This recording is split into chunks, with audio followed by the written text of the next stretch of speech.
গুরুত্বপূর্ণ কথা বলতে চাই। আরেকটি গুরুত্বপূর্ণ কথা, আমরা দেখেছি বিগত 15 বছর কিভাবে বাংলাদেশের কে দাসখত দিয়ে এসেছিল আরেকটি দেশের কাছে, দেখেছেন না? 71 সালে আমরা দেখেছি এই যেই দলটা, রাজনৈতিক দলটা মানুষকে শিরকি করাচ্ছে, মানুষকে মিথ্যা কথা বলছে, বিভ্রান্ত করছে, তাদেরকে আমরা দেখেছি অন্য আরেকটি দেশের সাথে দাসখত দিতে, দেখেছি না?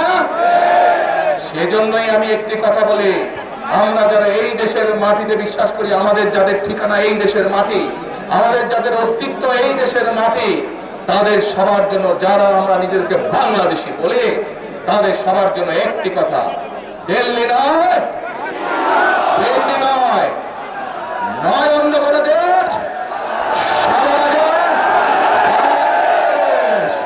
প্রিয় ভাই বোনেরা, তাহলে দেশকে যদি বাঁচাতে হয়, ইনশাআল্লাহ আগামী মাসের 12 তারিখে যে নির্বাচনে এই দেশের বহু মানুষ বুকের তাজা রক্ত ঢেলে দিয়েছে, বহু মানুষ খুন গুণের শিকার হয়েছে, সেই নির্বাচনের মাধ্যমে যদি আমরা দেশে গণতন্ত্রের সূচনা করতে চাই, একই সাথে মানুষের ভাগ্যের পরিবর্তন করতে চাই, তাহলে কোথায় সিল মারতে হবে?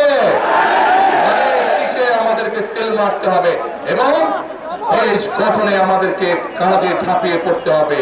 করব কাজ, গর্ব দেশ, সবার আগে বাংলাদেশ। আল্লাহ হাফেজ।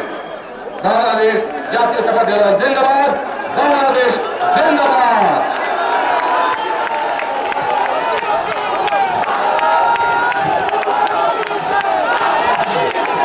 প্রধান অতিথি আমাদের মৌলভীবাজার 3 আসনের ধানের শীষের কান্ডারি সাবেক সাংসদ, ইনশাআল্লাহ ভোটের পরে আবার আপনাদের সাথে ইনশাআল্লাহ ধানের শীষের সরকার নিয়ে এসে আবার আপনাদের মাঝে ফিরে আসবো ইনশাআল্লাহ। আল্লাহ হাফেজ। বাংলাদেশ জিন্দাবাদ, বাংলাদেশ জাতীয়তাবাদী দল জিন্দাবাদ।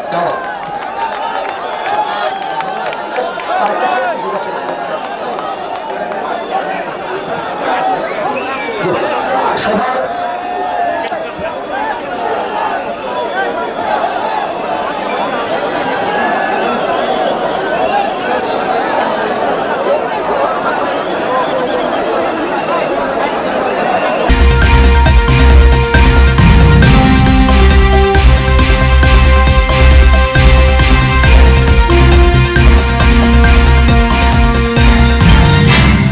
দৈনিক মৌমাছি কণ্ঠ।